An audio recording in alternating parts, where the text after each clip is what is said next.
एक और अहम और इम्पोर्टेंट ट्रेडिंग सेशन की शुरुआत हरे निशान के साथ होने के संकेत। थोड़ी बहुत रिकवरी है एशियाई बाजारों में और थोड़ी बहुत रिकवरी है डाउ फ्यूचर्स में। उसका असर कल की तेज गिरावट के बाद रिकवरी के तौर पर। अब बड़ा सवाल है कि आज ऊपर खुलने के बाद हम क्या और बढ़ेंगे, रिकवरी बढ़ेगी, टिक पाएंगे या फिर फिसल जाएंगे। और ऐसे में ट्रेडर्स और इन्वेस्टर्स की क्या हो स्ट्रेटेजी रहेगा, खास फोकस इसी पर। शेयर बाजार लाइव में आप सबका स्वागत है। नमस्कार, मैं हूं अनिल सिंघवी। हाँ नमस्कार, मैं हूं दीपांशु भंडारी। और अनिल जी, अच्छी बात है कि कल की भारी गिरावट के बाद एटलीस्ट आज सुबह तो बाजार संभलते हुए दिख रहे हैं। पर जानना है आपसे कि अब किस तरह की अप्रोच होनी चाहिए बाजार पर। बताएं सर, आज के लिए ट्रिगर्स आपको क्या कह रहे हैं? ट्रिगर्स दुनिया भर के बाजारों से आते दिख रहे हैं दीप, और वो बेहद उतार चढ़ाव भरे आते हुए दिख रहे हैं। अमेरिकी बाजारों में कोहराम मचता हुआ दिखा है। लगभग 1000 पॉइंट डाउ लुढ़का दिन के दौरान, फिर रिकवरी के बाद 600 पॉइंट बंद होता हुआ नजर आया नीचे।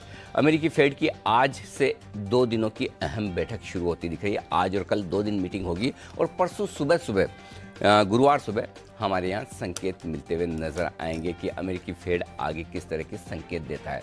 पारस डिफेंस एंड स्पेस टेक एक और नया आईपीओ बाजार में खुलने की तैयारी में आज से, और एसबीआई कार्ड्स में एक बड़ी ब्लॉक डील की तैयारी आज होती हुई दिख रही है। कार्लाइल की ग्रुप कंपनी अपनी कुछ स्टेक बेचने के लिए तैयार है आज यहाँ पर। तो ये हैं वो सारे ट्रिगर्स जिन पर आज रहेगी बाजार की नजर।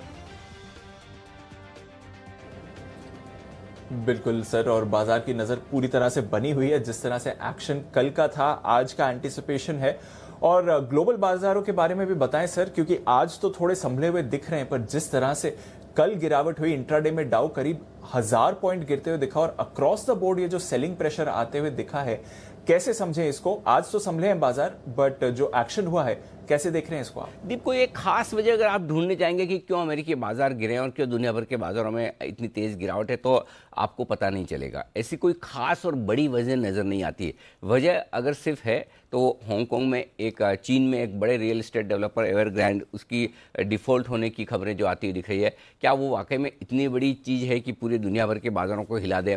कुछ लोगों का मानना है, सवाल हाँ में भी है, सवाल ना में भी है। लेकिन इसके साथ ही एक और इवेंट जो साथ में आती दिख रही है वो है फेड की अहम बैठक। और इस बार ये बैठक इसलिए भी बेहद अहमियत वाली है कि फेड क्या डायरेक्शन देता है टैपरिंग को लेकर, स्टिमुलस पैकेज को वापस लेने को लेकर, लिक्विडिटी निकालने या फिर ब्याज दरें बढ़ाने को लेकर। तो मुझे लगता है ये दोनों फैक्टर एक साथ आते हुए दिखे, और इन दोनों फैक्टर के एक साथ आने पर, और जब बाजार लाइफ टाइम हाई पर हो और आपको पता है लिक्विडिटी भरपूर है और किसी तरह की कोई कारण से बाजार गिरते नहीं है, तो एक करेक्शन के लिए कोई ट्रिगर चाहिए। और ये भी मैं साफ साफ बता दूं आपको, ये कि पोस्टमार्टम है, गिरने के बाद की आप पोस्टमार्टम करते हैं कि क्यों गिरा है, लेकिन गिरने के पहले इतना अंदाजा पिछले हफ्ते शायद नहीं रहा हो लोगों को कि इस तरह की गिरावट एशियाई बाजारों में, अमेरिका में इस तरह की हो सकती है, या फिर चीन की एक रियल एस्टेट कंपनी का असर इतना दुनिया भर पर पड़ सकता है। सो मेरा ये समझना है, एक हेल्दी करेक्शन की जो बाजार को ज़रूरत होती है, और खासतौर से एक बड़ी अहम इवेंट के पहले आप एक तरफा तेज़ी दिखाकर बैठे हों, लाइफ टाइम हाई के आसपास हों, तो फिर करेक्शन का एक जो मौका बनता है वो किसी न किसी खबर की वजह से आता हुआ दिख रहा है। और इन दोनों खबरों का संगम ग्लोबल मार्केट्स में थोड़ी बहुत प्रॉफिट बुकिंग और बिकवाली करता हुआ दिख रहा है। तो मेरा ये समझना है कि आपको सिंपल, और जो पिछले हफ्ते आप लगातार पूछ भी रहे थे कि नेक्स्ट ट्रिगर कहाँ है, और जो इस सीरीज़ की शुरुआत में हमारा ये मानना था कि ये सीरीज़ वॉलेटाइल रहेगी, फर्स्ट हाफ मजबूत रहना चाहिए, सेकंड हाफ इस सीरीज़ का उतार चढ़ाव वाला होना चाहिए। एग्जैक्टली दीप, अभी तक उसी ट्रेंड पर बाजार चल रहे हैं। तो जब मजबूती थी तब भी ठीक था, और कमजोरी है तब भी ऐसा कुछ नहीं बिगड़ा कि बहुत ज़्यादा आप परेशान हो। सो ग्लोबल मार्केट्स अगले कुछ दिनों तक और बाजार को पूरी तरह से हावी होकर डायरेक्शन देने की कोशिश करेंगे। और मेरा ये कहना है, इन मार्केट्स को आप प्रेडिक्ट करने की, अंदाज़ा लगाने की बिल्कुल भी कोशिश न करें कि ग्लोबल मार्केट्स में क्या कुछ हो सकता है। क्यों? फेड की बैठक है, आज से शुरू होगी, कल तक चलेगी और परसों हमारे यहाँ से आएगा। फेड किसी भी तरह का डायरेक्शन दे सकता है। फर्ज करें फेड ये कहे कि सब कुछ ठीक है, इकोनॉमी बेहतर हो रही है, रोजगार काफ़ी बढ़ रहा है अमेरिका में, और हमें लगता है सब कुछ ठीक होगा, कंपनियों की कमाई है, कहीं कोई तकलीफ नहीं है, और ऐसे इसके चलते फेड अपनी टैपरिंग शुरू करेगा, स्टिमुलस पैकेज धीमे धीमे वापस लेगा, और 2022 में कभी जब उनका मन करे ये बोल दे कि ब्याज दरें बढ़ने की संभावनाएं नज़र आती है। अब इसको आप 2 तरीके से ले सकते हैं। एक तो ये कि अच्छा, इकोनॉमी मजबूत हो रही है, सब कुछ बढ़िया है, नौकरियां लग रही, कोई चिंता की बात नहीं, चलिए बाजार को तो मजबूत होना चाहिए अगर इकोनॉमी मजबूत है। और दूसरा, अरे पैसा निकलेगा, ब्याज दरें बढ़ेंगी, ये तो ठीक नहीं है, गिर जाए। अब ऊंट किस करवट बैठेगा, ये आपको परसों ही पता चलेगा, गुरुवार को पता चलेगा। इसलिए उसको आप अभी से प्रेडिक्ट करने की कोशिश न करें, पहली चीज़। दूसरी चीज़ ये हो सकता है फेड अपना स्टैंड बदले, नहीं नहीं नहीं अभी हमें कुछ नहीं करना, हम थोड़ा और देखेंगे, आंकड़े कभी अच्छे आते हैं फिर वापस ठीक नहीं होते हैं। अच्छा, बीच में ये देखिए चीन और हांगकांग की वजह से और दुनिया भर में ये जो वातावरण खराब हो रहा है, इसके चलते हुए हम अभी जल्दी से नहीं करेंगे, कुछ इस तरह के संकेत भी आ सकते हैं। तब भी आप दोनों तरह से मतलब निकाल सकते हैं। एक तरफ से ये कह सकते हैं कि अरे जब सब कुछ ठीक नहीं है तो बाजार क्यों बढ़ने चाहिए, नीचे आने चाहिए, और दूसरी तरफ ये ना ना ना सब कुछ ठीक नहीं है तो फिर जल्दी से फेड ब्याज दरें बढ़ाएगा नहीं, टैपरिंग करेगा नहीं, चलिए तेजी करते हैं। तो वही वाली बात है, हर एक फेड के डिसीजन के दो पहलू होंगे, और ये दो पहलू में से बाजार कौन सा पहलू पसंद करेगा ये आपको बुधवार रात को पता चलेगा, आज पता नहीं चलेगा। तो इसलिए उन्हें एनालिसिस करने की, ओवर एनालिसिस करने की और उसके डायरेक्शन की तरफ जाने के बजाय बेहतर ये एक चीज़ पर फोकस करें जो बाजार को ज़्यादा पसंद आएगी। ज़्यादा पसंद आएगी, ज़रूरी नहीं आए ही, लेकिन ज़्यादा पसंद आने की ज़्यादा संभावना, ज़्यादा पसंद भी नहीं, पसंद आने की ज़्यादा संभावना ये कि अगर किसी भी तरह से फेड की तरफ से लिक्विडिटी खत्म करने के और ब्याज दरें बढ़ने के संकेत ना आए, चाहे इकोनॉमी मजबूत है या कमज़ोर है वो छोड़ दीजिए, लेकिन अगर बाजार को ये कंफर्ट मिले कि फिलहाल टेपरिंग शुरू नहीं होने वाली है, फिलहाल जो है कि आप ब्याज दरें बढ़ने की जल्दबाजी में फेड नहीं है, तो मुझे लगता है उस पर बाजार मजबूत हो सकते हैं। तो दीप, अगले 2-3 ट्रेडिंग सेशन या यूं कहें कि इस हफ्ते गुरुवार और शुक्रवार तक आपको पूरी तरह से ग्लोबल मार्केट्स पर नज़र रखनी है, वहीं से सारे संकेत मिलते हुए दिखेंगे और वहाँ से उसके बाद आपका डायरेक्शन क्लियर होगा। जी चलिए, तो आने वाले 48 घंटे काफी अहम रहने वाले हैं बाजार के लिए और नजर रखनी पड़ेगी जैसे ये ग्लोबल डेवलपमेंट है।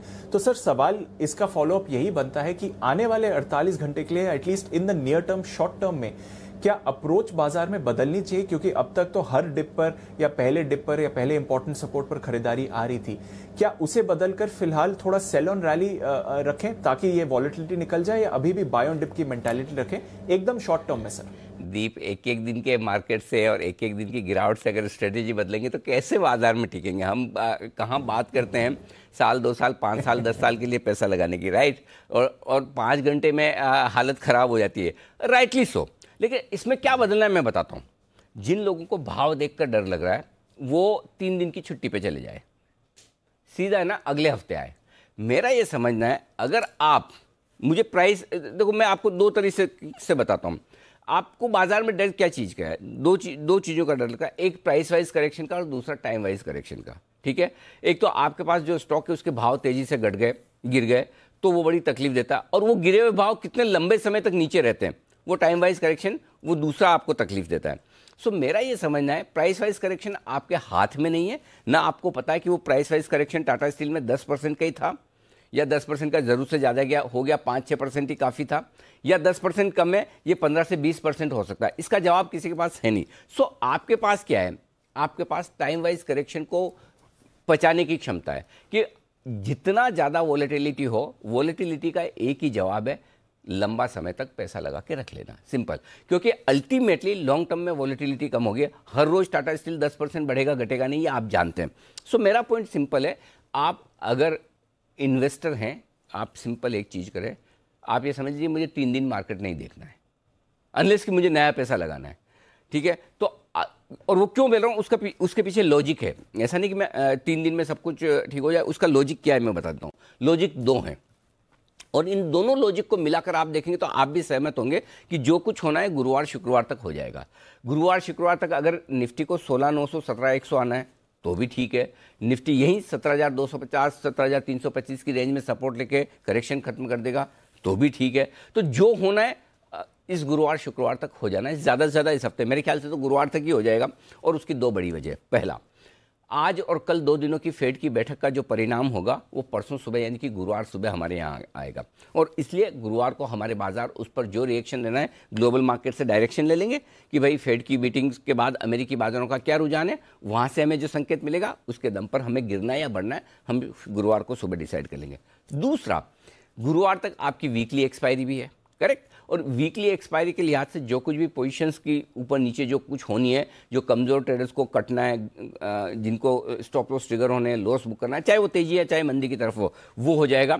शुक्रवार से आप हल्के हो जाएंगे। फिर भी एक दिन और क्वेश्चन का रखना चाहें तो आप शुक्रवार तक रख लें, लेकिन मेरा ये समझना है दोनों कॉम्बिनेशन को मिलाकर weekly expiry plus global markets की बड़ी इवेंट, इन दोनों को मिलाकर गुरुवार तक आपकी स्थिति साफ हो जाएगी और शुक्रवार सुबह सुबह जब आप बाजार में उतरेंगे तो आपको एकदम साफ पता चलेगा कि बाजार को किधर जाना है, क्या बाजार अपना करेक्शन पूरा करके फिर से तेजी की तरफ बढ़ रहा है या फिर और नीचे जाना है। मेरा ये समझना है, इस बात की पूरी संभावना है कि जो बड़ा करेक्शन अगर बाजार में आना है या जितनी भी करेक्शन आनी है वो गुरुवार शुक्रवार तक खत्म हो जाएगी। और इसके लिए अगर गुरुवार शुक्रवार तक किसी भी वजह से, संभावना कम है लेकिन किसी भी वजह से अगर 16,900 17,100 की रेंज में निफ्टी आता है तो आप किसी के इनविटेशन का इंतज़ार न करें।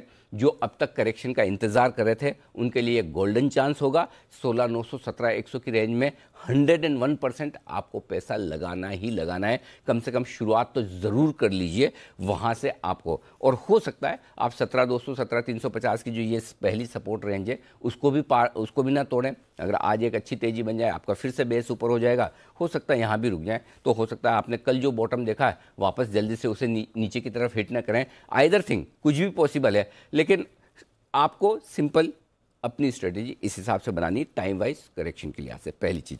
अब रहा सवाल कि क्या बाजार का टेक्सचर बदल रहा है, जो आप कह रहे थे। अगर आप इन्वेस्टर हैं, आपके लिए कोई बाजार का टेक्सचर नहीं बदला है। कोई 1-2 दिन की गिरावट से इन्वेस्टर्स को फर्क नहीं पड़ता और पड़ना चाहिए। ऐसी सिचुएशन में अगर आप मौका ढूंढ रहे थे पैसा लगाने का, तो अगले 5-7 दिन आपको बाजार में पैसा लगाने का एक अच्छा मौका मिल सकता है, और अगर मिले तो उसे छोड़ना नहीं। इन्वेस्टर्स के लिए कुछ भी नहीं बदला है, और मेरा ये समझना है जो सितंबर में पैसा लगाएगा वो अक्टूबर के अंत या नवंबर में बहुत मुस्कुराएगा। दीप, ये मेरा स्ट्रांगली मानना है कि एक हेल्दी करेक्शन, आप खुद देखें ना, मतलब एक तरफा तेजी अगर निफ्टी में 2-2 हज़ार पॉइंट की हो रही है और 500-700 पॉइंट भी ना गिरे, ये ठीक है क्या? ये रीजनेबल है क्या? नहीं है ना। तो ऐसे में एक हेल्दी करेक्शन के बाद जो फिर से बाजार भागेंगे, आपको दिवाली पे बहुत मुस्कुराहट देंगे, ये निश्चिंत रहिए। और उस समय आपको इस अगले 5-7 दिनों में जो भी गिरावट होती है उसमें इन्वेस्टर्स के तौर पर आपको बढ़िया पैसा लगाने के बारे में सोचना चाहिए। अब आइए ट्रेडर्स की बात। ट्रेडर्स के लिए एक सिंपल सी चीज़ दीप जो है वो ये है, पहली चीज़ क्वांटिटी कम कर लें, दूसरी चीज़ काउंटर ट्रेड लेने की कोशिश करें, और तीसरी चीज़ ओवरनाइट पोजीशन कम से कम रखें। देखिए, कल भी हम यही बात कर रहे थे कि ओवरनाइट पोजीशन में तीनों के लिए बराबर रिस्क है। जो ट्रेडर पोजीशन शॉर्ट करके जा रहा है अब उसको नींद नहीं आ रही है, जो लॉन्ग करके जा रहा है वो भी कल शाम को 700 800 900 1000 पॉइंट की डाउ को नीचे देखकर परेशान ही रहा है, करेक्ट। और जो होल्ड करके बैठा है उसकी प्राइस से दूर है, तो उसे समझ नहीं आ रहा कि मुझे करना क्या है। सो कभी कभी मार्केट ऐसे होते हैं जो आपको हर स्टेट में कंफ्यूज रखते हैं, और जब इस तरह का कंफ्यूजन वाला मार्केट हो तो आपके पास तरीका यही कि कम काम करें, इंट्राडे करें, काउंटर ट्रेड करने की कोशिश करें और स्ट्रिक्ट स्टॉप लॉसेस के साथ करें, और ओवरनाइट पोजीशन कम रखें। और इस लिहाज से अहम सपोर्ट लेवल पर निफ्टी आता है, बाजार आता है, आपको खरीदना चाहिए। अगर अहम रेजिस्टेंस लेवल के आसपास बाजार पहुंचता है तो आपको डेफिनेटली काउंटर ट्रेड लेकर बेचना चाहिए, पहली चीज। दूसरी चीज जो इस वक्त ट्रेडर्स को करनी चाहिए वो ये, जो ट्रेडर्स स्टॉक्स में ज़्यादा ट्रेड करते हैं उन्हें स्टॉक से मूव होकर इंडेक्स में ट्रेड करना चाहिए। वोलेटाइल और इस तरह के ग्लोबल इवेंट्स के इस वक्त इंडेक्स ज़्यादा रिलायबल है रिस्क मैनेजमेंट के लिहाज से बजाय स्टॉक। क्यों? किसी स्टॉक में कभी कोई एक्सीडेंट हो जाए आपको पता भी नहीं चलेगा। आप जिंदगी में नहीं सोच सकते 2 दिन पहले 3 दिन पहले कि टाटा स्टील एक दिन में 10% निकल सकता है, करेक्ट। या अगर आप इंडियन होटल में शॉर्ट हैं तो कभी आप ये नहीं सोच सकते कि एक दिन में इंडियन होटल 10-12% बढ़ सकता है। सो स्टॉक स्पेसिफिक एक्सीडेंट्स आपके लिए बहुत सारे हो सकते हैं। सो ऐसे में अगर आपको ट्रेड करना ही है तो इस वोलेटाइल माहौल में आपको इंडेक्स में आ जाना चाहिए स्टॉक से निकलकर, और एक बार जब बाजार धीमे धीमे सेटल होने का संकेत देते हैं फिर वापस आपको हायर रिटर्न्स। जनरली आप भाई स्टॉक्स में जाते किस लिए कि स्टॉक्स में पैसा ज्यादा बनता है, फास्ट बनता है। स्टॉक स्पेसिफिक इंडेक्स उतना मूव करेगा नहीं जितना स्टॉक मूव करते हैं, इसलिए वोलेटाइल टाइम में आपको इंडेक्स में रहना चाहिए, और जब मार्केट स्टेबल हो तो आप स्टॉक में चले जाइए। इस स्ट्रेटजी के साथ चलेंगे तो मुझे लगता है कि थोड़ा आपके लिए बेहतर होगा। जी दीप। बिल्कुल सर, तो थोड़ा अब बाजार के मूड माहौल के हिसाब से ट्रेड करें और नजर रखें। आने वाले 48 घंटे काफी अहम रहने वाले हैं। इन्वेस्टर्स को कोई परेशानी नहीं है, ट्रेडर्स को थोड़ा सतर्क रहना जरूरी है। तो बताएं सर, फिर आज किस तरह से बाजार के एक्शन पर नजर रखनी है, संकेत आपको क्या कह रहे हैं? और दीप एक चीज और बता दूं जो कॉन्फिडेंस रहने वाली लोगों के लिए, कि नहीं तो आमतौर पर ये होता है कि हम कितना भी कहें, हर एक का अपना अपना डर होता है, और हर एक का और ऐसा तो अपने हमें गलतफहमी है नहीं दीप कि हम जो कहेंगे वही लोग करेंगे। ऐसे गलतफहमी हमें कहीं भी नहीं है, ना ऑफिस में है, ना घर पे है, ना दर्शकों के साथ में।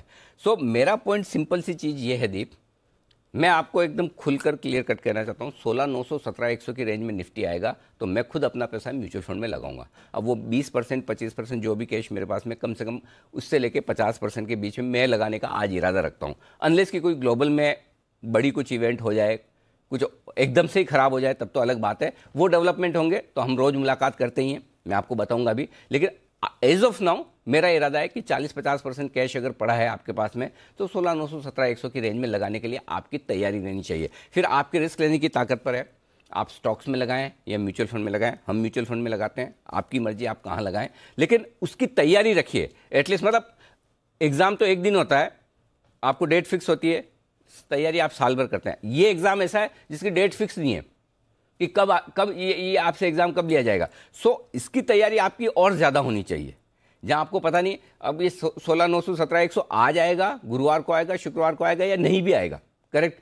सो लेकिन आए तो आपको क्या करना है, ये आपकी प्रिपरेशन होकर रखनी चाहिए कि अगर ये आया तो मुझे कौन से स्टॉक्स लेने हैं, या मुझे कौन से फंड्स में लगाने हैं, या मुझे कितना पैसा लगाना है। कम से कम उतना होमवर्क करके आप अभी तैयार रहेंगे तो बहुत बढ़िया। और अगर आप एग्रेसिव इन्वेस्टर हैं तो 15-20% आप इस रेंज पे भी लगा सकते हैं, जहां पर 17,250 17,350 की रेंज है। थोड़ा 15-20% यहाँ पर भी डाल दें तो कोई हर्ज नहीं। सो सिंपल आपको कॉन्फिडेंस देने के पीछे पर्पज़ ये है कि इस करेक्शन में आपको फ़ायदा उठाकर धीमे धीमे इन्वेस्ट करना है, ये ध्यान में रखिए। जी दीप, अब आपका जो सवाल था मैं भूल गया, क्या पूछे थे आप? बिल्कुल सर, नहीं आपने अच्छी क्लैरिटी दे दी। तो सवाल आज के लिए था कि अब संकेतों को, आज के लिए जो संकेत हैं वो कैसे दिखे? जी, ग्लोबल संकेत दीप मैंने न्यूट्रल रखे हैं, और न्यूट्रल इसलिए रखे हैं, जब भारतीय बाजार कल बंद हुए तो डाउ फ्यूचर्स 555 अंक नीचे थे, बंद हुए 614 पॉइंट। अब डाउ फ्यूचर्स 250 पॉइंट ऊपर है, तो नेट नेट अमेरिकी बाजारों को आप देखें फ्यूचर्स को मिलाकर तो कोई नुकसान नहीं है। लेकिन ऐसा भी मैं नहीं मानता कि बहुत तेजी वाला मामला है जो वोलेटाइल है, इसलिए मैंने न्यूट्रल रखा है। एफआईज और घरेलू फंड्स के संकेत नेगेटिव साइड पे हैं, वायदा कारोबार के संकेत पॉजिटिव साइड पर। आज के लिए मेरे ग्लोबल मार्केट्स की रिकवरी के साथ साथ अगर सबसे बड़ा ट्रिगर मेरे लिए कोई एक है तो वो है एफएनओ के संकेत, बहुत ही दमदार, बहुत ही पॉजिटिव आते हुए दिख रहे हैं। बताऊंगा थोड़ी देर में आगे। सेंटिमेंट थोड़ा कोशिश, सावधानी भरा है, ट्रेंड अभी भी पॉजिटिव, कुछ भी नहीं बिगड़ा है ट्रेंड में। जब तक 17,275 17,350 की रेंज के नीचे बंद नहीं होगा, ये हमने कल भी कहा था, आज फिर से ये लाइन दोहरा दूं, 17,275 17,350 क्लोजिंग बेसिस पर सबसे इंपॉर्टेंट यही रेंज है। इसके नीचे बंद होने पर ही ट्रेंड पॉजिटिव से न्यूट्रल होगा, तब तक नहीं होगा, इसलिए चिंता न करें। और बैंक निफ्टी जब तक 36,700 36,850 की रेंज के नीचे बंद ना हो तब तक हल्का फुल्का रनिंग करेक्शन है। बस रनिंग करेक्शन आपके लिए एक दिन में आ गया इसलिए मुश्किल है, और यही रनिंग करेक्शन 3 दिन में धीमे धीमे धीमे रोज निफ्टी 50-75 100 पॉइंट गिरता तो आपको फर्क नहीं पड़ता, लेकिन एक दिन में ज़्यादा गिर गया तो आपको लगता है कि अरे ये क्या हो गया है। रनिंग करेक्शन, ये करेक्शन कितना आना चाहिए, कितना एक साथ आना चाहिए, कितने दिनों में आना चाहिए, ये जज करने वाले, डिसाइड करने वाले हम हैं कौन? ये मार्केट की मर्जी पर है कब कैसे कितना आए, लेकिन है रनिंग करेक्शन। 2-3% की करेक्शन इंडेक्स में आना, इसे रनिंग करेक्शन मान के चलिए। आइए बड़े जोन आज के बता दूं आपको। 17,300 17,350 आज दिन के लिए बड़ा जोन है सपोर्ट के लिए। आज से इसके नीचे जाने की संभावना कम, फिर भी 17,200 17,250 वो लेवल है जहां पर अच्छी खरीदारी आने की आप उम्मीद कर सकते हैं। ऊपर 17,500 17,550 पहला टारगेट है जहां पर निफ्टी पहुंचना चाहिए। इसके पार निकल कर टिके तो कल के हाइस के आसपास और लाइफ टाइम हाई जो क्लोजिंग आपको मिली है 17,629 की, उस रेंज में बाजार पहुंचेगा, यानी कि मुनाफा वसूली की रेंज है 17,600 से लेकर 17,625। बैंक निफ्टी 36,850 37,050 200 पॉइंट की रेंज सपोर्ट के तौर पर काम करेगी। इसके नीचे अगर गए तो 36,550 से 36,700 ये वो रेंज है जहां पर शॉर्ट कवरिंग और फ्रेश खरीदारी दोनों आपको आती हुई दिखेगी। ऊपर की तरफ 37,300 37,400 पर हल्की फुल्की रुकावट है, और इसके पार निकलने पर 37,675 37,800 ये है वो रेंज जहां पर आपको प्रॉफिट बुकिंग और बिकवाली बैंक निफ्टी में दोनों आती हुई दिखेगी। जी दीप। बिल्कुल, तो ये तो रहे आपके लिए आज के बड़े लेवल्स जहां पर रखनी है नजर। दिन की ट्रेडिंग रेंज क्या रहेगी आज सर? दिन की ट्रेडिंग रेंज दीप निफ्टी पर 17,350, 17,500 कल के लोज के आसपास, और 17,500 ऊपर का लेवल बनकर आता है, 500, 525 जो भी है उसके आसपास में। मीडियम में 17,275, 17,575 निकल कर आता है, और बड़ी रेंज के तौर पर 17,200, 17,625। फिलहाल मैं रिकवरी में 17,625 के ऊपर की लेवल फिलहाल नहीं देख रहा हूं, फिर उसके लिए कुछ ग्लोबल में परिवर्तन आपको चाहिए। बैंक निफ्टी 37,400 दिन की छोटी रेंज है, 36,850, 37,675 दिन की बड़ी मीडियम रेंज है। ज़्यादा संभावना है इसी मीडियम रेंज से हम काम चला लें, और बड़ी रेंज के तौर पर 36,600, 37,800 इस पर रखना है आपको फोकस। ये आपके लिए बड़े लेवल तो रेंज के तौर पर। अब आइए दीप, 2-3 बड़े पॉइंट्स हैं वो बता दिए जाएं। एफआईज की तरफ से इंडेक्स लॉन्ग पोजीशन 68% से घटकर 60% आई है, और एफआईज की तरफ से इंडेक्स में अच्छी खासी, अच्छा शॉर्ट्स कम बने, लॉन्ग पोजीशन ज़्यादा घटी। तो ऐसा नहीं कि बहुत दबाकर बेचा हो, शॉर्ट किया हो, बेचा तो है लेकिन शॉर्ट कम किया। और मैं एफआईज के डेटा आपको यहीं बता दूं, 2560, 2,500 करोड़ के आसपास की इंडेक्स में बिकवाली है एफआईज की तरफ से, और 650 करोड़ की स्टॉक्स में बिकवाली। हालांकि कैश मार्केट में 100 करोड़ के आसपास की खरीदारी है, तो इतनी बुरी बिकवाली कैश मार्केट में नहीं हुई है, लेकिन वायदा कारोबार में है। लेकिन जिस तरह का फॉल हुआ है कल, जिस तरह की गिरावट हुई, उसको देखते हुए बहुत बड़ी बिकवाली नहीं है, और उसमें भी इंडेक्स पोजीशन घटकर 60% के आसपास आ गई। ये एक अच्छा संकेत है कि एक तरह से एफआईज कल के फॉल में काफ़ी कुछ हद तक इंडेक्स पर हल्के हो चुके हैं, तो ज़्यादा बिकवाली शायद ना आए, और 2 दिन पहले तक दबाकर वो खरीद भी रहते हैं, तो हो सकता है लोअर लेवल पर आपको थोड़ा खरीदारी का सपोर्ट मिले। तो पहला आपके लिए बड़ा पॉइंट ये है कि एफआईएस की डेटा का। दूसरा सबसे बड़ा पॉइंट जिसकी वजह से आज तेजी होनी चाहिए, जिस पर मेरा सबसे ज़्यादा भरोसा है, और वो है पुट कॉल रेशियो 1 के नीचे आना। 0.98, 100% पुट कॉल रेशियो, ये ओवरसोल्ड लेवल पर है, और एक अच्छी शॉर्ट कवरिंग। अगर ये तो अब धीमे धीमे देखिए, ऑलरेडी एसजेएक्स निफ्टी ऊपर जा रहा है, अगर ये फ्लैट खुलता नीचे खुलता तो मेरी कमेंट्री ये होती कि जहाँ खुले वहीं पर खरीदिए, क्योंकि पुट कॉल रेशियो आपको ये बता रहा है कि ये ओवरसोल्ड है, और इस लिहाज से आपको एक अच्छी रिकवरी मिलेगी। और जैसे 17,500 के पार निकल कर टिके, थोड़ी शॉर्ट कवरिंग, थोड़ी खरीदारी और आती दिखेगी। 17,500, 17,525 को पार करते हैं, तो ऐसा लगता है आज के लिए एक बार 17,440 के आसपास खुलकर आप 17,500, 17,525 तक तो जरूर पहुंचेंगे, और उसके बाद देखते हैं आगे क्या कुछ होता है। ये पुट कॉल रेशियो से संकेत आ रहे हैं। विक्स सबसे ज्यादा वोलेटाइल है ये इंडेक्स, और ऑलरेडी 15% बढ़ा है, यानी कि कंफर्ट कम है बाजार में, ये संकेत देता हुआ। जी दीप। बिल्कुल, तो चलिए ये एक अच्छी बात है, थोड़ा कंफर्ट कम है, बट पीसीआर से बड़ा आपको एक्शन आते हुए दिख रहा है। 1 से नीचे लंबे समय बाद हम देख रहे हैं 1 से नीचे आपको पीसीआर दिखेगा। तो फिर मौजूदा पोजीशन वाले क्या करें सर? जैसा आप बता रहे थे, अगर किसी ने फिर भी रखी है मौजूदा पोजीशन, तो आज क्या करना चाहिए उन्हें? 17,350 का एक छोटा सा स्टॉप लॉस, मैंने स्टॉप लॉस जानबूझ के छोटा रखा है 17,350 का, कल के लोज के आसपास, और क्लोजिंग और इंट्राडे दोनों बेसिस पर आप स्टॉप लॉस यही रख लें। और चाहें तो एक काम करिए, इसको भी चलिए थोड़ा सा मॉडिफाई कर दिए, 17,325 कर दीजिए, 25 पॉइंट और, ताकि आपको कंफर्ट एडिशन मिल जाए। 17,325 इंट्राडे और क्लोजिंग बेसिस पर आपका स्टॉप लॉस हो गया निफ्टी पर। बैंक निफ्टी पर इंट्राडे स्टॉप लॉस होगा 37,000 का, और क्लोजिंग बेसिस पर 36,850 का। इसके नीचे बंद होने पर ही आपको अब अपनी पोजीशन कम करनी चाहिए, और अगर फिर भी करनी है तो 37,000 का भी रख सकते हैं, लेकिन ये स्टॉप लॉस सही है। शॉर्ट अगर आप है तो अब 17,450 का छोटा स्टॉप लॉस दिया है मैंने इंट्राडे, जो होते ही हो सकता है खुल जाए, ट्रिगर हो जाए।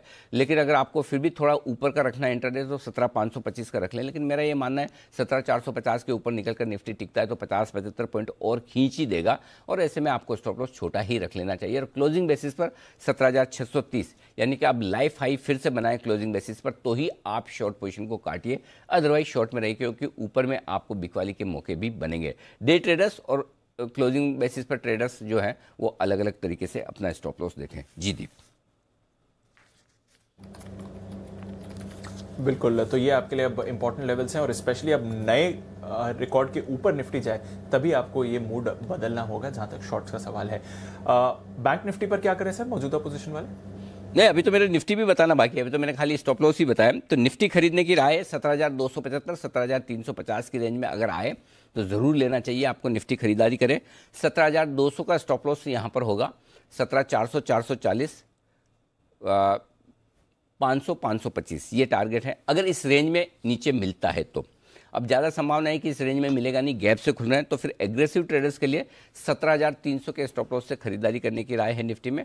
और ऊपर के टारगेट जो बनेंगे 17,500, 525, 575, 625 और 17,700 तक के टारगेट आ सकते हैं। ये है तो दूसरी वाली स्ट्रेटेजी, एग्रेसिव ट्रेडर वाली स्ट्रेटेजी आज आपके लिए ज़्यादा सही सटीक साबित होगी, क्योंकि आप गैप से ऊपर खुल रहे हैं। जो लोग बेचना चाहते हैं, बेचने के लिए अच्छी जगह जो है निफ्टी पर दीप, वो है 17,575 से 17,625 की रेंज में। स्टॉप लॉस थोड़ा दूर का दूंगा 17,700 का, क्योंकि बीच में कोई स्टॉप लॉस है नहीं। और आपको बेचना है 17,525, 17,500 दो छोटे टारगेट, 17,440 मीडियम टारगेट है, 17,380, 17,350 ये टारगेट है जिनके लिए निफ्टी में आप बिकवाली कर सकते हैं। लेकिन अगर आप एग्रेसिव ट्रेडर हैं और आप वहां तक इंतजार नहीं करना चाहते हैं कि मैं 17,600, 625 का इंतजार करूं और आए ही नहीं, तो फिर आप नीचे बेचें 17,500, 525 की रेंज में। वहां पर भी आप चांस ले सकते हैं बेचने का। 17,600 का आपका स्टॉप लॉस होगा, 17,440, 400 दो छोटे टारगेट हैं, 17,350, 300 दो मीडियम टारगेट है। एग्रेसिव ट्रेडर्स को बिकवाली करने के लिए मैं बता देता हूं कि अगर कोई भी स्ट्रेटेजी जो मैं एग्रेसिव ट्रेडर्स के लिए देता हूं तो दो चीज़ समझिए, वहां पर रिस्क रिवॉर्ड रेशियो आपके लिए थोड़ा कम होता है, पहली चीज़। दूसरा, ये पोजीशन लेने के वक्त आपको उस वक्त का मूड माहौल देखना होता है। उस वक्त के आपको डाउ फ्यूचर्स भी देखने होंगे, उस वक्त का एशिया यूरोप भी देखना होगा, उस वक्त आज तक का तब से सुबह से लेकर तब तक हमारा बाजार किस तरह से वोलेटाइल मूव हुआ है, शांति से मूव हुआ है, वो भी देखना होगा। तो एग्रेसिव ट्रेडर्स का मतलब ये कि आप थोड़े स्किल्ड है, थोड़े ज़्यादा समझदार हैं, सिर्फ लेवल फॉलो नहीं करते, आपको खुद को भी मार्केट की थोड़ी पल्स है, समझ है। तो ये ध्यान में रखिए। इसलिए मैं दोनों तरह के ट्रेडर्स के लिए अलग अलग देता हूँ। एक जो शांति से ट्रेड करने वाले, ज़्यादा दिमाग नहीं लगाने वाले हैं, वो नॉर्मल स्ट्रेटजी फॉलो करें। और एक हर वक्त स्क्रीन के सामने बैठने वाले हैं, जिनको लगता है कि वो बाजार की समझ रखते हैं, ये दूसरे लोगों के लिए ये ध्यान में रखिएगा। अब आइए बेचने की राय और खरीदने की राय निफ्टी पे तो बता दी, बैंक निफ्टी पे बता देता हूँ दीप। 36,700, 36,850 अगर गलती से बैंक निफ्टी इस रेंज में आए तो जो ट्रेडर्स आराम से खरीदना चाहते हैं उनके लिए ये रेंज है। 36,500 आपका स्टॉप लॉस होगा, 36,975, 37,050 दो छोटे टारगेट, 37,150, 37,300 दो मीडियम टारगेट और 37,400 का अगला बड़ा टारगेट, जिसके लिए आपको करनी है खरीदारी। अब एग्रेसिव ट्रेडर्स अगर आप हैं तो आपको इंतजार नहीं करना है, और स्पेशली जब गैप से खुल रहे हो। आपका स्टॉप लॉस है सिंपल सा 36,850 का, दूर दे रहा हूँ, इसको बाद में आप 37,000 पे खींच लाइए। 37,300, 37,400 दो छोटे टारगेट है, 37,675 और 36,675 और 37,800 करिए। ये 38,000 नहीं, इसको 37,800 करिए। ये है वो फाइनल टारगेट जिसके लिए आपको खरीदारी करनी है एग्रेसिव ट्रेडर के तौर पर बैंक निफ्टी में। जो लोग शॉर्ट करना चाहते हैं बैंक निफ्टी, इंतजार करें। एक बहुत बढ़िया रेंज है मेरे पास में, जहां पर आता है तो आपको बैंक निफ्टी शॉर्ट करना चाहिए, और वो है 37,650 से लेकर 37,800। अगर इस रेंज में बैंक निफ्टी आता है तो ज़रूर आप शॉर्ट करिए, वो रेंज बहुत परफेक्ट है, वहाँ पर आपको बेचना ही चाहिए। और 38,000 का लगा लीजिए आप स्टॉप लॉस, बेचने की रेंज में आ जाइए। 37,650, 38,000, ये 37,800 इस रेंज में बेचिए। 38,000 का स्टॉप लॉस होगा आपका बैंक निफ्टी का बेचने का, और नीचे के टारगेट जो बनेंगे वो 37,550, 37,400, 37,300 और 37,150 के बनेंगे। अब प्रॉब्लम क्या है, ये लेवल है यहाँ से 500 पॉइंट दूर, 37,150 पे आप बंद हुए। 37,650 तब आएगा जब 500 पॉइंट बढ़ेगा। अगर आपको लगता है 500 पॉइंट नहीं बढ़ेगा और आप एग्रेसिव ट्रेडर हैं बैंक निफ्टी में, तो फिर आपके लिए एक अलग रेंज है, और वो रेंज है 37,300 से लेकर 37,400 की। बहुत एग्रेसिव ट्रेडर है तो ही बेचे, मेरी राय नहीं है, लेकिन मैं आपको खाली एक गाइड करने के तौर पर दे रहा हूँ। मैं नहीं कह रहा कि यहाँ बेचे ही बेचे, लेकिन सिर्फ गाइड करने के, जिनको करना ही है तो इस रेंज में बेचे। स्ट्रिक्ट स्टॉप लॉस होगा आपका 37,500 का, और तब टारगेट बनेंगे 37,150, 37,000, 36,925, 36,850, 36,750 और 36,600। इन सारे टारगेट के लिए आप वहां एक चांस ले सकते हैं बिकवाली का। जी दीप। बिल्कुल सर, और ये सारे लेवल्स आते हुए दिख रहे हैं। और सर, आपकी जो आवाज में कॉन्फिडेंस आ रहा है और बाजार के एक्शन पर जो भरोसा देता है, यूजुअली एसजीएक्स पर हम इसका ज्यादा रिएक्शन देखते थे। डाउ फ्यूचर्स पर नजर डालिए सर, 200 पॉइंट ऊपर है इस समय, तो कल की गिरावट का कोई इंपैक्ट नहीं। कल क्लोजिंग में 350 अंकों की रिकवरी, और अब डाउ फ्यूचर्स 200 पॉइंट्स रिकवर करते हुए दिख रहे हैं। तो एशिया के बाजार रिकवर हो रहे हैं सर इसके साथ साथ। नहीं, बेहतर है दीपा, अच्छे संकेत आ रहे हैं, रिकवरी भी होते हुए दिख रहे हैं। एफआईएस के डेटा की हमने बात कर ली। एफएनओ के डेटा में भी 17,500 सबसे अहमियत वाला लेवल है, इसके पार निकल कर टिकेंगे तो थोड़ी आपको शॉर्ट कवरिंग और आती हुई दिखेगी। बैंक निफ्टी पर 37,000 तुरंत सपोर्ट है। 37,500 बैंक निफ्टी पर रुकावट का लेवल है। एक बार पार करेंगे 37,500 तो उसके बाद और शॉर्ट कवरिंग आने की संभावनाएं बनेगी। तो ये सारे लेवल्स है। अब आज एक आईपीओ भी खुल रहा है, उस पर भी डिस्कशन कर लें। बिल्कुल सर, उसी पर आपकी राय दानी थी। पारस स्पेस एंड डिफेंस टेक्नोलॉजीज, क्या करें इस आईपीओ में सर? डीप पैसा लगाया जा सकता है लिस्टिंग गेन के लिहाज से भी, और साथ ही साथ आपके लिए लॉन्ग टर्म के लिहाज से भी। अब कुछ अच्छी चीज़ें भी है और कुछ कम अच्छी चीज़ें भी हैं जो मैं आपके सामने रख दूं। अच्छा, सबसे बढ़िया चीज़ तो इसका इस आईपीओ को लेकर है, वो ये है कि ये ऐसी स्पेस में है कंपनी जिसमें इंटरेस्ट सबका रहता है, डिफेंस, एरोस्पेस, और आमतौर पर है ना जिस स्पेस को निवेशक कम समझते हैं उनमें इंटरेस्ट अपने आप बन जाता है। नए ज़माने के बिजनेसेस, और आपने देखा अभी हाल ही में MTR टेक्नोलॉजी का आईपीओ आया था, वो इसी स्पेस की कंपनी थी और गजब का रेस्पॉन्स मिला, लिस्टिंग भी तगड़ी हुई। हालांकि मैं डायरेक्टली पारस और उसको कंपेयर नहीं कर रहा हूँ क्योंकि दोनों के बिजनेस मॉडल में काफ़ी फ़र्क है, सेक्टर भले ही सेम हो और साइज़ में भी काफ़ी फ़र्क है, लेकिन ये ऐसी स्पेस है जिस पर डेफिनेटली इंटरेस्ट रहेगा। यूनिक बिजनेस मॉडल है इस कंपनी का, एरोस्पेस और डिफेंस का कारोबार करने वाली कंपनी। प्रोमोटर्स एक्सपीरियंस हैं, लंबे समय से ये कारोबार कर रहे हैं, और जो इस फील्ड के बड़े वेटरन हैं, विशेषज्ञ हैं, जो सरकारी कंपनियों में बड़ा काम कर चुके हैं, लंबा समय बिता चुके हैं, उन्हें ये लेकर आए मैनेजमेंट के तौर पर और उनसे काम करवा रहे हैं। तो उस लिहाज से ये एक अच्छा प्रोपोजिशन है मैनेजमेंट का भी और साथ ही प्रोमोटर्स का भी, और बिजनेस मॉडल अपने आप में यूनिक है। और ये ऐसे बिजनेस मॉडल है जिसमें हर कोई आप और मैं चाहें, और अगर हमारी जेब में पैसे हों तब भी हम सोचें कि हम एरोस्पेस का और डिफेंस का काम करेंगे तो हम कर नहीं पाएंगे। इसके लिए नॉलेज एक होना अलग तरह की वो ज़रूरत है। लेकिन इसके साथ ही जो सबसे बड़ी रीज़न इस कंपनी की सक्सेसफुल होने की आईपीओ में होगी वो ये है कि एक यूनिक बिजनेस मॉडल और साथ में साइज़, बहुत ही छोटी साइज़ का आईपीओ, मुश्किल से 600-650 करोड़ का मार्केट कैप बनेगा।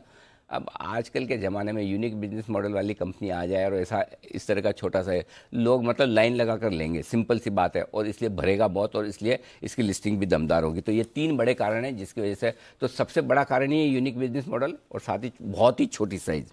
अब आइए नेगेटिव्स क्या है।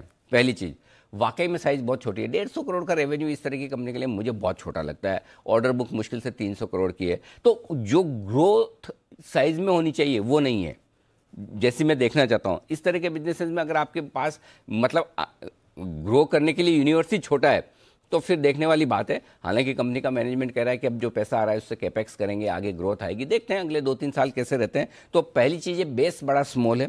दूसरा, फाइनेंशियल उतने मजबूत है नहीं, फ्री कैश फ्लोज देख लें आप, प्रॉफिटेबिलिटी के लिहाज से है मुनाफे वाली कंपनी है, इसमें कोई डाउट नहीं है, लेकिन डेट वगैरह की सिचुएशन देखें, कैश कंजर्वेशन साइकिल है, बहुत सारे पैरामीटर्स है जो हम डिटेल में देखते हैं, उसमें बहुत ज़्यादा कंफर्ट आता नहीं है। लेकिन आप 2 चीज़ों से इन आईपीओ को देखेंगे। अगर आप वाकई में बिल्कुल 100% कंफर्ट और बैलेंस शीट के लिहाज से और कंपनी की ताकत के लिहाज से देखेंगे तो आपको लगेगा कि नहीं, छोड़ भी दे तो कोई फ़र्क नहीं पड़ता, इतनी छोटी कंपनी में पैसा क्यों लगाना। और दूसरी तरफ पैसा लगाने के लिहाज से सोचेंगे तो यूनिक बिजनेस मॉडल और स्मॉल साइज आईपीओ आपको बड़ा मुनाफा दे सकता है। तो मेरा ये समझना है दूसरे वाले पर फोकस करें, अल्टीमेटली आपका एम पैसा बनाने का है। और प्रमोटर के लिहाज से और मैनेजमेंट के लिहाज से कंपनी खराब नहीं है। अगर वो खराब हो और साथ में महंगा हो तब तो एक अलग बात है। सो इस लिहाज से मुझे लगता है बड़े लिस्टिंग गेन और लंबी अवधि दोनों के लिए यहाँ पर आप पैसा लगा सकते हैं इस आईपीओ में। जी दी।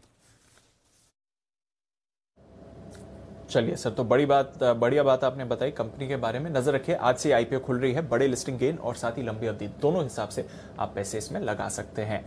आइए फिर आज और कौन से स्टॉक्स रहेंगे फोकस में, उनके बारे में जानते हैं। हमारी रिसर्च टीम है तैयार। वरुण, देवांशी और मानसी हमारे साथ जुड़ रहे हैं खबरों वाले स्टॉक्स बताने के लिए, और आशीष बताएंगे आज का brokerage action. Varun, good morning, बताएं आज के ट्रिगर्स क्या कह रहे हैं। गुड मॉर्निंग दीप। तो ट्रिगर्स में आज सबसे पहले तो HL पे नजर रखिएगा। शेयर विभाजन पे इस कंपनी की बोर्ड की बैठक है, तो यहाँ देखना होगा क्या निकल के आता है। और दूसरा, यूएस फेड की 2 दिवसीय जो बैठक है वो आज से शुरू होने वाली है, तो इंटरनेशनल मार्केट में नजर होनी चाहिए। एक्स डिविडेंड काफी सारे हैं। IRCTC 5 रुपये प्रति शेयर का, Concor, Cochin shipyard, Birla Corp, Ambika cotton, यहाँ सब एक्स डिविडेंड होने वाले, तो एडजस्टमेंट आपको देखने मिलेगा। वहीं प्राइस बैंड में रिवीजन हुआ है। इजी ट्रिप प्लानर्स के 20% से अब जो सर्किट है उसको 10% कर दिया गया है। ASM फ्रेमवर्क में काफ़ी सारे स्टॉक्स मूव हुए हैं, जिसमें इजी ट्रिप है, हैप्पीएस्ट माइंड है, इसके अलावा जेट एयरवेज भी है। वहीं शॉर्ट टर्म ASM में मूव होने वाला है सूर्य रोशनी। तो इन सभी काउंटर्स पे आपकी नजर होनी चाहिए।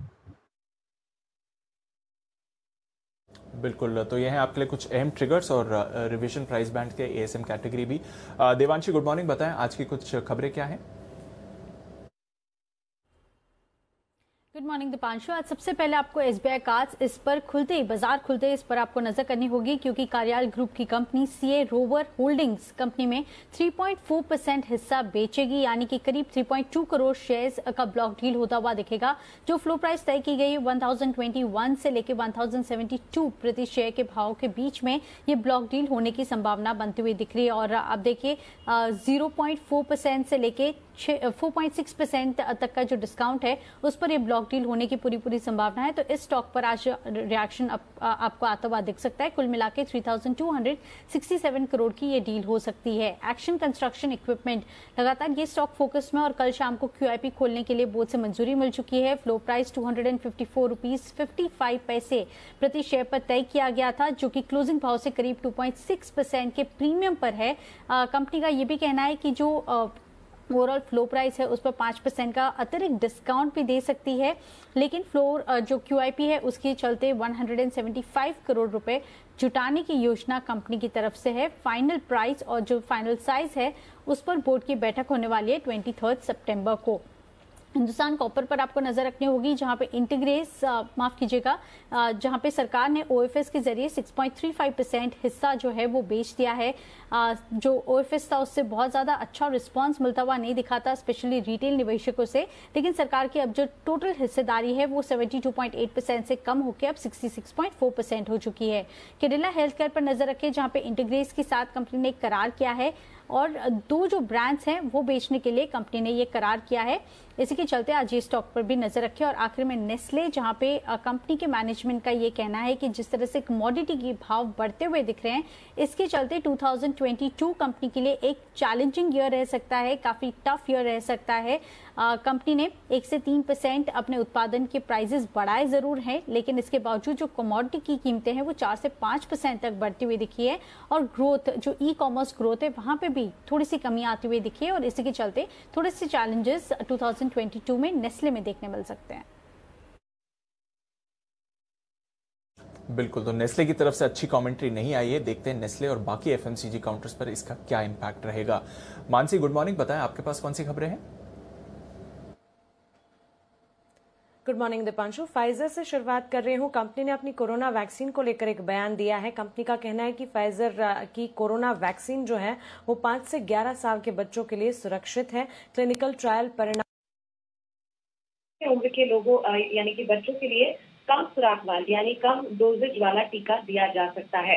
कर्नेक्स माइक्रो सिस्टम प्रमोटर डॉक्टर अंजी राजू ने अतिरिक्त 8.78% हिस्सा खरीदने के लिए शेयर परचेज एग्रीमेंट किया है। शेयर परचेज एग्रीमेंट के चलते 26% का ओपन ऑफर होगा और ओपन ऑफर का दाम 74 रुपया 50 पैसे प्रति शेयर तय किया गया है।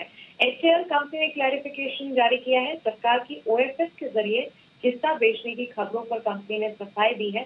सरकार से कंपनी को OFS के जरिए हिस्सा बिक्री पर फिलहाल कोई जानकारी नहीं मिली है। फाइनल प्राइस और साइज पर 23 सितंबर को बोर्ड बैठक होने वाली है, तो इसके चलते HCL पर नजर रखिए। ईस्ट इंडिया सिक्योरिटीज प्रमोटर विवेक अग्रवाल ने शेयर डिलिस्ट करने का प्रस्ताव दिया है। प्रमोटर का मौजूदा हिस्सा जो है 72.5% है। ईजमाई ट्रिप पर नजर रखिए। कंपनी ने दिल्ली हाईकोर्ट में रिट पिटिशन फाइल की है। कंपनी स्टॉक पर गलत तरह के संदेश देने वाले लोगों के खिलाफ पिटिशन फाइल कर रही है। वहीं मंधाना रिटेल वेंचर्स पर नजर रखनी होगी। राकेश झुनझुनवाला ने 17 से 20 सितंबर के बीच 98,094 इक्विटी शेयर्स की बिकवाली की है। इसी ट्रांजैक्शन के चलते शेयर होल्डिंग जो है वो रिड्यूस हो गई है इनकी 10.77% से अब शेयर होल्डिंग 10.32% हो चुकी है। ओके, तो ये है आपके लिए कुछ और खबरें। आइए कुछ फाइनल बल डील्स और साथ ही प्रमोटर एक्शन वरुण के पास भी है। वरुण, बताएं। डेफिनेटली दीप, यहाँ पे Kolte Patil PGIM India mutual fund ने 5 लाख शेयर्स खरीदे हैं। इसमें 314 के भाव पे ये सौदा हुआ है। माफ कीजिएगा। आयनक्स विंड, यहाँ पे आयनक्स विंड एनर्जी जो है वो लगातार बिकवाली करते जा रहा है। अभी भी इन्होंने करीब 14,74,000 शेयर्स बेचे हैं 104 के भाव पे। और जिंदल वर्ल्ड वाइड में प्रमोटर अमित अग्रवाल ने 1 लाख शेयर्स खरीदे हैं। 16 तारीख को ये खरीदारी की गई है। ओके, तो ये है आपके लिए ढेर सारे खबरों वाले स्टॉक्स, फंड एक्शन और प्रमोटर एक्शन भी। अब डालते हैं नजर ब्रोकरेज व्यू पर भी FIR में।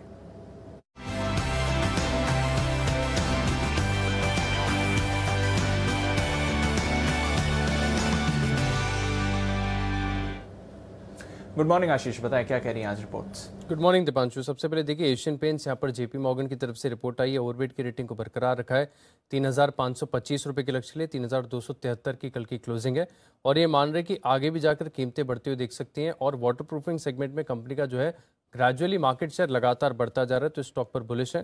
हिंडाल्को पर नजर रखिएगा। क्रेडिट स्विस की तरफ से रिपोर्ट आई है। आउट परफॉर्म की रेटिंग को बरकरार रखा है। 555 रुपये के लक्ष्य के लिए 444 जो है कल की क्लोजिंग है। और ये मान रहे कि स्टील कंपनीज के मुकाबले अगर आप देखें तो आउट परफॉर्मेंस देखने को मिलेगा हिंडाल्को में। यहाँ पर नोवेलिस की तरफ से जो प्रदर्शन देखने को मिल रहा है उसमें अच्छा प्रदर्शन यहाँ पर देखने को मिल रहा है। इनके जो फ्री कैश फ्लोज हैं इनमें भी देखें तो FY24 तक बढ़िया बढ़त का अनुमान है, तो हिंडाल्को पर ये बुलिश है। TCS पर नजर रखिएगा। CLSA की तरफ से रिपोर्ट है। आउट परफॉर्म की रेटिंग को बरकरार रखा और लक्ष्य बढ़ाकर 4,050 रुपये कर दिया है। 3,820 रुपये की कल की क्लोजिंग है। SBI लाइफ यहाँ पर UBS की तरफ से रिपोर्ट है। खरीदारी किराए को बरकरार रखा है और लक्ष्य बढ़ाकर 1,440 रुपये कर दिया है। 1,178 की जो है कल की क्लोजिंग है। और ये मान रहे कि VNB मार्जिन में एक बढ़िया एक्सपांशन देखने को मिलेगा और साथ ही साथ जो वैल्यूएशन है वो भी आकर्षक है, जिसके चलते स्टॉक पर ये खरीदारी किराए दे रहे हैं। और अंत में इंडस स्टार यहाँ पर रिपोर्ट आई है CLSA की तरफ से, जहाँ पर खरीदारी किराए को बरकरार रखा है और लक्ष्य जो है 310 रुपये से बढ़ाकर 330 रुपये कर दिया है। 263 के आसपास की कल की क्लोजिंग है। और ये मान रहे हैं कि कंपनी का जो ESG स्कोर है वो काफ़ी बढ़िया है और कंपनी के करीब करीब 40% साइज जो है वो ग्रीन एनर्जी के साथ ऑपरेट कर रहे हैं, जिसके चलते स्टॉक पर बुलिश है। ओके, तो ये है वो सारी रिपोर्ट्स जिन पर आज आपको दिखेगा एक्शन। बढ़ाते हैं एक्शन को आगे। एक्सपर्ट्स का दमदार पैनल है तैयार आपके साथ मुलाकात करने के लिए और लेते हैं पिक ऑफ द डे।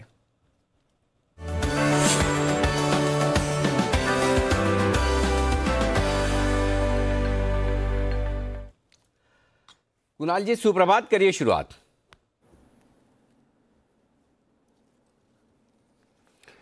सुप्रभात अनिल जी, सुप्रभात दीपांशु। अनिल जी, खरीदारी की राय है आज पिक ऑफ द डे में। स्टॉक का नाम है टिमकेन इंडिया, जिसमें हमने कल एक बहुत दमदार तेजी बनते हुए देखी। स्टॉक ने 1800 के लेवल को पार करके उसके ऊपर बंदी दी है। तो मेरी राय में अनिल जी टिमकेन इंडिया को बाय करना चाहिए मौजूदा स्तरों पर, यानी कि जहां कल बंद हुआ या उससे थोड़ा नीचे मिल जाए तो बाय करें। 1750 1750 रुपए का स्टॉप लॉस रखें। मुझे लगता है अनिल जी 1950 2000 के लेवल्स आपको टिमकेन इंडिया में आते हुए दिखेंगे। खरीदारी की राय वो तो ठीक है आज, लेकिन कल क्लोजिंग वाले शो में आप हम सबको अकेला छोड़कर मंदी के मार्केट में कहां गायब हो गए?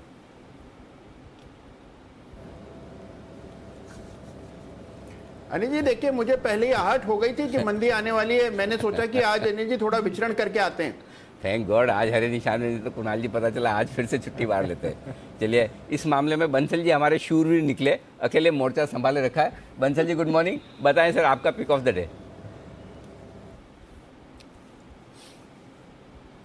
सुप्रभात अनिल जी। मेरा Anil ji pick of the day है मैरिको पे खरीदारी की राय है। 557 557 का स्टॉप लॉस है। 584 के टारगेट के लिए मैरिको है पिक ऑफ द डे। 584 के टारगेट के लिए मैरिको में करें खरीदारी, ये राय। किरण जी गुड मॉर्निंग, बताएं सर आपने कौन सा स्टॉक चुना है आज? Anil ji very good morning, दीप मॉर्निंग। देखिए संदीप जैन का जो एक बहुत बार रिकमेंड किया हुआ कैश वाला स्टॉक है अमृतांजन, जो सरदर्द का इलाज करता है, वही स्टॉक मैंने चुना है आज के ट्रेड के लिए। मेरा मानना है कि 755 का डे एंड क्लोजिंग बेसिस पे आपका स्टॉप लॉस होना चाहिए। और मुझे लगता है कि पहला टारगेट 810, दूसरा टारगेट 825, ये 1 से 2 दिनों में देखने को मिल जाना चाहिए। इसने एक बहुत अच्छा बेस बिल्डिंग फॉर्मेशन किया है। उसके बाद एक हॉरिजॉन्टल जो रेजिस्टेंस था उसको कल अच्छे खासे डिलीवरी बेस्ड वॉल्यूम से क्रॉस किया है। तो ये छोटा सा रिस्क लेके एक फर्स्ट टारगेट्स के लिए ट्रेड इनिशिएट करनी चाहिए। ओके, चलिए इंटरेस्टिंग। कल की बाजार की कमजोरी से अगर आपको हुआ है सरदर्द तो अमृतांजन है आपके लिए तैयार। स्टॉक जो पसंद है किरण जी को, इंटरेस्टिंग स्टॉक आज आया है 810 825 के टारगेट के लिए। हिमांशु जी गुड मॉर्निंग, बताएं सर आपका पसंदीदा share. Good morning to you sir. Sir मुझे खरीदना है हिंदुस्तान यूनिलीवर। 2800 की क्लोजिंग है। मुझे लगता है कि यहाँ पर तेजी बनते हुए नजर आएगी। 2775 के स्टॉप लॉस के साथ 2860 और 2880 तक के टारगेट्स के लिए हिंदुस्तान यूनिलीवर में खरीदारी की राय। ओके, तो लीवर खरीदे, कल भी मजबूत रहा, आज भी मजबूत रहेगा। अमरीश सर गुड मॉर्निंग, बताएं सर आपका पिक ऑफ द डे। मेरा पिक ऑफ द डे है एलेंबिक फार्मा, क्योंकि मैं अभी फार्मा पे काफी बुलिश हूँ। डिफेंसिव सेक्टर है और expected to grow at about 12%। पूरा सेक्टर 12% कैगर पे ग्रो करेगा ओवर द नेक्स्ट 10 years। और एलेम्बिक फार्मा पे स्पेसिफिकली जेनरिक बिजनेस इनका ग्रो किया गया 25% CAGR in the last 5 years. Chronic segment पे काफ़ी फोकस है, नियरली 69% इनका आता है like from domestic revenues chronic segment में। करीब 5,000 से ज़्यादा फील्ड स्टाफ है, catering to about 1.75 lakh doctors. और यूएस में भी ANDA काफ़ी फाइलिंग किया, 212 ANDA फाइलिंग है, 94 प्रोडक्ट लॉन्चेस है, काफ़ी केपेक्स भी किया है लास्ट 3-4 सालों में, 1,700 करोड़ का केपेक्स किया है। So there is no major capex going ahead. और ये जो केपेक्स किया है, I mean this will start sweating over the next at least 4-5 years. Cash flows काफ़ी इंप्रूव होंगे। और यदि लास्ट क्वार्टर का रिजल्ट देखते हैं तो थोड़ा डैम्पनर रहा, क्योंकि यूएस परफॉर्मेंस उतना अच्छा नहीं रहा, and also the management has withdrawn the FY22 guidance. इसके कारण ये स्टॉक 24% के आसपास नीचे आया है लास्ट 2 महीने में। So I think that is an opportunity, क्योंकि EPS एक्सपेक्टेड है फॉर FY23 अबाउट 44 रुपीज़ का। मेरा जो टारगेट प्राइस है 1026। So I think it's a decent move from here. 1026 तक के टारगेट के लिए करें खरीदारी आप। ये है एलेम्बिक फार्मा, वायदा कारोबार का भी हिस्सा है, FNO में भी खरीद सकते हैं। और इन्वेस्टमेंट के लिहाज से खरीदें तो फिर आप लंबी अवधि के लिए कैश में डिलीवरी लेकर रखें, ये होगा आपके लिए बेहतर। तैयार है सुमित जी भी, जानना जरूरी है सुमित जी के पास बाय कॉल है या short call. Sumit ji good morning, बताएं सर।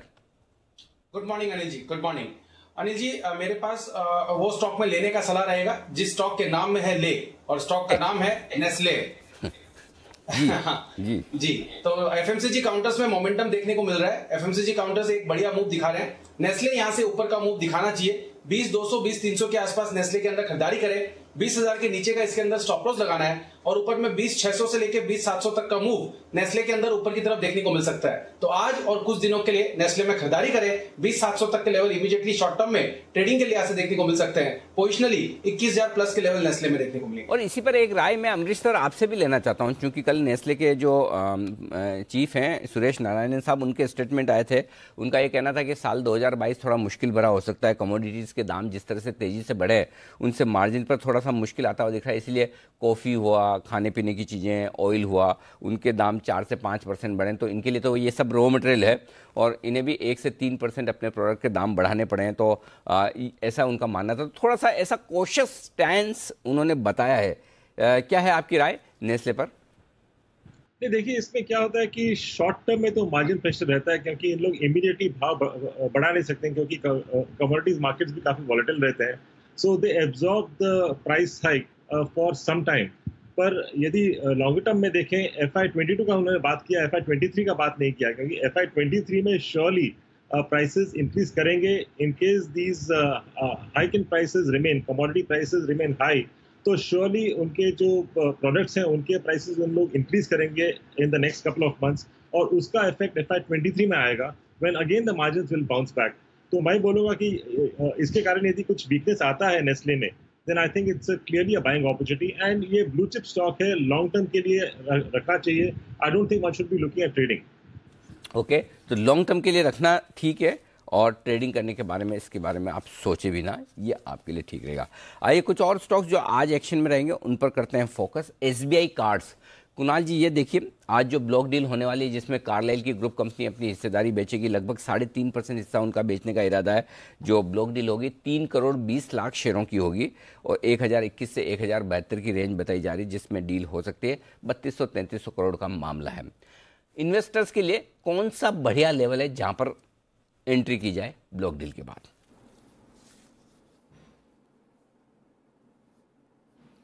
अरे जी देखिए, यहाँ पर मैं बिल्कुल भी ट्रेडिंग की राय नहीं दे रहा हूँ। मैं मध्यम से लंबी अवधि का निवेश बता रहा हूँ, और मुझे लगता है अनिल जी इस SBI कार्ड को बाय करके बिल्कुल भूल जाना चाहिए। बाय एंड स्लीप स्टॉक है, और इसमें अनिल जी मुझे लगता है 1150 के लेवल्स जैसे ही पार होंगे, जहां पर अब इमीडिएट हर्डल है, आपको एक तरफा रैली बनते हुए दिखेगी, काफी बड़ा वेल्थ क्रिएटर बन सकता है। तो 1150 के ऊपर इसमें अग्रेसिवली बाय करने की राय है। और इन स्तरों पर भी अनिल जी इस डील के चलते मान लीजिए आज 1020 पर मिल जाता है, जो कि डील का लोअर एंड है, तो मुझे लगता है बिल्कुल बाय करके चलना चाहिए, और इस स्टॉक में आपको 1150 पार होते एक बड़ी रैली दिखेगी। आपके पोर्टफोलियो में जो 60-70 स्टॉक्स हैं कुणाल जी, वंस अपॉन अ टाइम, आजकल कितने मुझे नहीं पता, वंस अपॉन अ टाइम तो 68 स्टॉक थे, उनमें से कितने स्टॉक ऐसे हैं जो बाय एंड फॉरगेट आप खरीद कर भूल गए?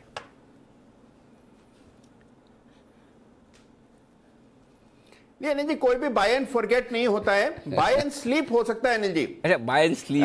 अनिल जी बार बार उसको जांचते रहना चाहिए, लेकिन कुछ समय के लिए सो जरूर सकते हैं। लेकिन बाय एंड फॉरगेट वाला को एक भी नहीं, एक भी नहीं।